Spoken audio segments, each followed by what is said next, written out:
السلام علیکم ناظرین، میں محمد اسلم حسین سیاست کی عالمی خبروں میں آپ سب کا استقبال کرتا ہوں۔ کینیڈا کے وزیراعظم جسٹن ٹروڈو نے غزہ کے لیے $10 ملین دینے کا اعلان کرتے ہوئے فوری انسانی ہمدردی کی راہداری کا مطالبہ کیا۔ تفصیلات کے مطابق کینیڈا نے غزہ کے لیے $10 ملین دینے کا اعلان کیا۔ کینیڈین وزیراعظم جسٹن ٹروڈو نے غزہ میں فوری راہداری کا مطالبہ کرتے ہوئے کہا کہ غزہ میں بلا روک ٹوک انسانی ہمدردی کی رسائی دی جائے۔ جسٹن ٹروڈو نے متاثرہ علاقے میں امداد کی منتقلی نہ ہونے پر افسوس کا اظہار کرتے ہوئے کہا کہ محصور علاقے میں انسانی بحران پر گہری تشویش ہے۔ امداد و سامان نہ پہنچنا مطلب ہمارے سفارتکاری ناکام ہو گئی ہے۔ غزہ میں ہر گزرتے دن کے ساتھ حالات سنگین ہوتے جا رہے ہیں۔ غزہ کے شہریوں تک خوراک، ایندھن اور پانی جیسی ضروری امداد پہنچائی جائے۔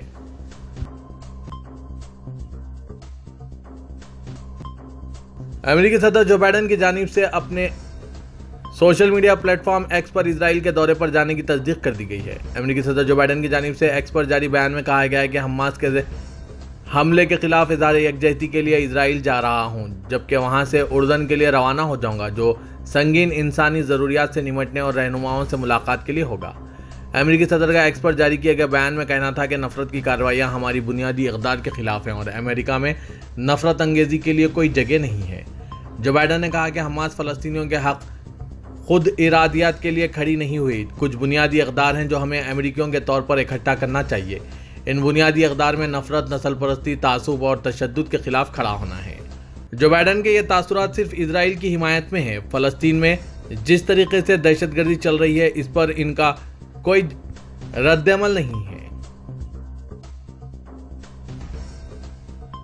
اسرائیلی وزیراعظم بنیامین نتن یاہو کے دفتر کی طرف سے آج منگل کو روسی صدر پوٹن کے ساتھ ان کی فون پر بات چیت کے حوالے سے ایک بیان جاری کیا گیا، جس میں کہا گیا ہے کہ بنیامین نتن یاہو نے روس کے صدر کے ساتھ اپنی گفتگو میں 7 اکتوبر کو پیش آئے واقعہ اور اس کے بعد اسرائیل کی جانب سے کی گئی کارروائی کے بارے میں تفصیل سے بتایا۔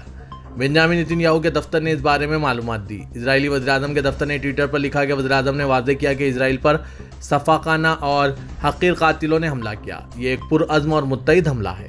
ہمارا ملک اس وقت تک نہیں رکے گا جب تک کہ وہ حماس کی فوجی اور حکومتی صلاحیتوں کو تباہ نہیں کر دیتا۔ مزید لکھا ہے کہ پی ایم نتن یاہو نے روسی صدر سے کہا کہ اسرائیلی فوج اس وقت تک پیچھے نہیں ہٹے گی جب تک وہ حماس کو ختم نہیں کر دیتی۔ ایران کے رہبر اعلیٰ علی خامنہ ای نے کہا ہے کہ اگر اسرائیل غزہ میں جرائم کرتا رہا تو لبنانی حزب اللہ سمیت دیگر مزاحمتی قوتوں کو کوئی نہیں روک سکتا۔ سرکاری ٹی وی چینل پر خامنہ ای نے کہا ہے کہ اگر صہیونی حکومت کے جرائم جاری رہیں تو مسلمانوں اور مزاحمتی قوتوں کو کوئی نہیں روک سکتا۔ ایران سے مراد مختلف پراکسی ملیشیا کا ایک گروپ ہے جس کی وہ پورے خطے میں پشت پناہی کرتا ہے، جیسے لبنان میں حزب اللہ اور عراق اور شام میں ملیشیا محور مقاومت کا حصہ ہے۔ خامنہ ای نے غزہ پر اسرائیلی بمباری کو فوری بند کرنے کا مطالبہ کیا۔ یہ بات ایران کے وزیر خارجہ حسین امیر عبداللہیان کے اس بیان کے ایک دن بعد سامنے آئی ہے، جس میں کہا گیا تھا کہ اسرائیل کے خلاف چند گھنٹوں میں قبل از وقت کارروائی ممکن تھی۔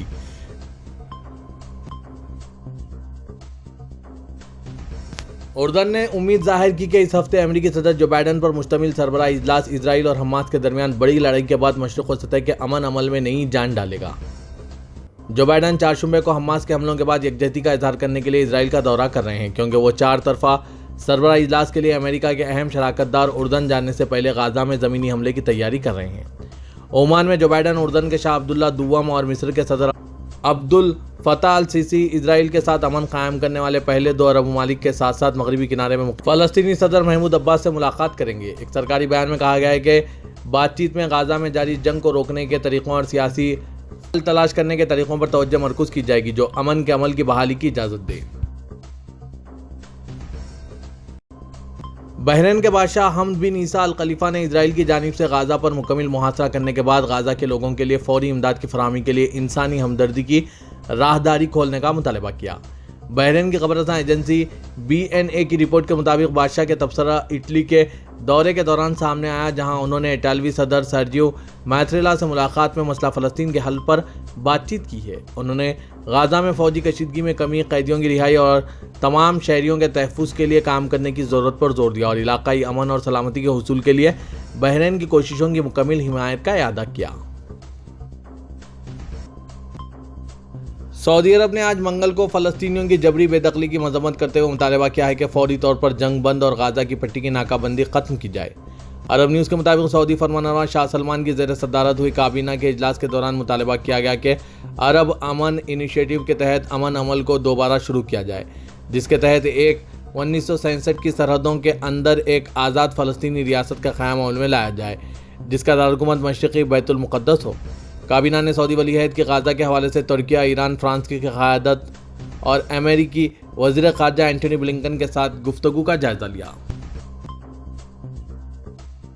سعودی ولی عہد شہزادہ محمد بن سلمان نے اسیر ریجن میں وادی ابھا پروجیکٹ ڈیولپ کرنے کے لیے اردارا کمپنی کے قیام کا اعلان کیا ہے۔ خبررساں ادارے SPA کے مطابق وادی ابھا پروجیکٹ ملکی و بین الاقوامی سیاحوں کے لیے پرکشش سیاحتی فرنٹ اور تمدنی مرکز ثابت ہوگا۔ وادی ابھا پروجیکٹ 2.5 ملین مربع میٹر کے رقبے پر قائم کیا جائے گا۔ اس کی تعمیرات اسیر ریجن کے ورثے اور اس کی عظیم تاریخ سے اخذ کی جائیں گی۔ وادی ابھا پروجیکٹ کا 30% سے زیادہ حصہ کھلے سبزاروں پر مشتمل ہوگا۔ 16 کلومیٹر واٹر فرنٹس اور 17 کلومیٹر کھیلوں، ثقافتی اور سماجی سرگرمیوں کے لیے مختص ہوگا۔ اس سے زندگی کا معیار بلند ہوگا۔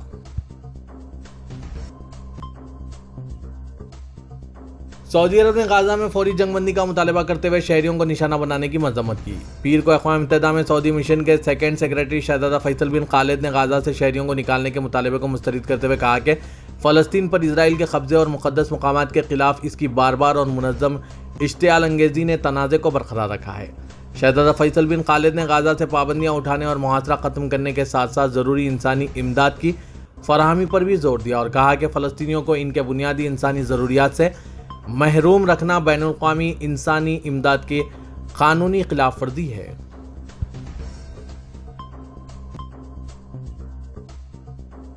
ترک صدر رجب طیب اردوغان نے کہا ہے کہ ہم نے سول سوسائٹی، پیشہ ورانہ تنظیموں اور کاروباری دنیا کی مشترکہ کوششوں سے تیار کیے گئے 12ویں ترقیاتی منصوبے کو آج اسمبلی میں پیش کیا ہے۔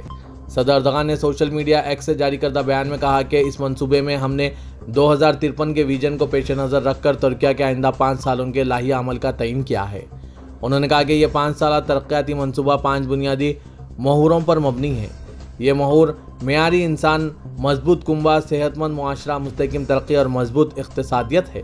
اس منصوبے میں ہمارا مطمئن نظر ملک کی گرین اور ڈیجیٹل تبدیلی کے ساتھ رقابت کے ماحول میں پیداوار کو بڑھانا، آفات کے مقابل مضبوطی حاصل کرنا، قابل تجدید ماحول اور انصاف کی بنیادوں پر استوار جمہوری انتظامی نظام جیسے خصائص اہل بننا ہے۔ صدر اردوغان نے کہا کہ 12ویں ترقیاتی منصوبے میں ہم نے اوسطاً 5 کی شرح سے مستحکم اور متوازن ترقی کا ہدف قائم کیا ہے۔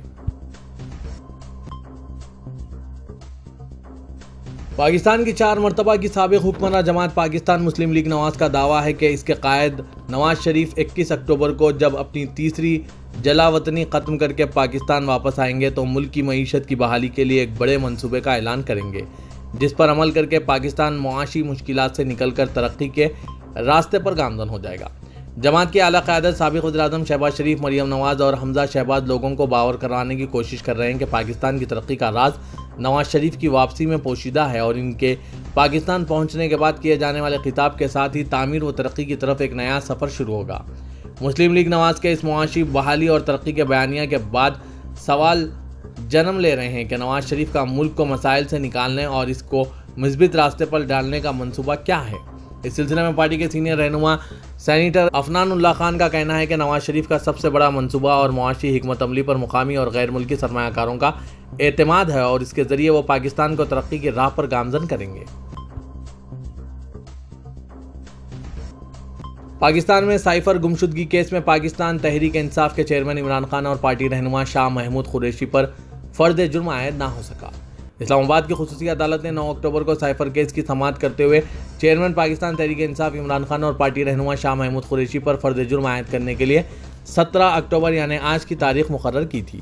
آج منگل کو خصوصی عدالت نے ملزمین میں چالان کی نقول تقسیم کر دی اور کیس کی سماعت 1 ہفتے تک ملتوی کر دی۔ اس سے قبل FIA نے سائفر کیس میں چالان آفیشل سیکرٹ ایکٹ کی خصوصی عدالت میں جمع کروا دیا تھا، جس میں چیئرمین PTI اور شاہ محمود قریشی کو قصوروار قرار دیا گیا۔ FIA نے عدالت سے سابق وزیر اعظم عمران خان اور شاہ محمود قریشی کو ٹرائل کر کے سزا دینے کی استدعا کی تھی۔